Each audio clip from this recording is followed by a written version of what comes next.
جب ہماری تباہ ہوگی اس کا کیا مطلب ہے؟ ہم قرآن کا ترجمہ نہیں پڑھ سکتے، ہم قرآن کا مطالعہ نہیں کر رہے ہیں، تفسیر نہیں پڑھ رہے ہیں، ترجمہ نہیں پڑھ رہے ہیں، حدیث کی کتابیں نہیں پڑھ رہے ہیں۔ دیکھیے اردو کا زوال کا کیا مطلب ہے؟ اسلام کا زوال۔ اردو کا مطلب یہ ہے کہ ناظرہ قرآن بھی ان بچوں کو پڑھنا نہیں آتا۔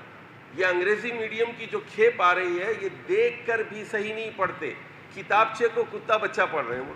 یہ دیکھیے اسلام اردو کا مسئلہ نہیں ہے اصل میں، اردو سے ہمیں کوئی خاص محبت بھی نہیں ہے، کوئی لگاؤ بھی نہیں ہے۔ اصل چیز کیا ہے؟ وہ تو عربی زبان ہے، لیکن اردو ہمیں اس لیے محبوب ہے کہ اس میں بہت ساری اردو کی کتابیں موجود ہیں، اس کے ترجمے موجود ہیں، اس کی تفسیریں موجود ہیں، اس میں بخاری کا ترجمہ ہے، مسلم کا ترجمہ ہے، پاکستان کی ایک عام بولی چالی یعنی سمجھی جانے والی زبان ہے، اسلامی لٹریچر ہے اس کے اندر، اس لیے اسے محبت کرتے ہیں، ورنہ کسی نبی کی زبان اردو نہیں ہے ہمارے لیے محبوب تو عربی زبان ہے، لیکن اردو زبان پاکستانیوں کے لیے ایک قابل قبول زبان ہے، اس میں اسلامی لٹریچر پایا جاتا ہے۔ عربی کے بعد سب سے زیادہ جو کام ہوا ہے اسلام کا وہ اردو میں ہوا ہے، اس بات کو ذرا سمجھ لیجیے۔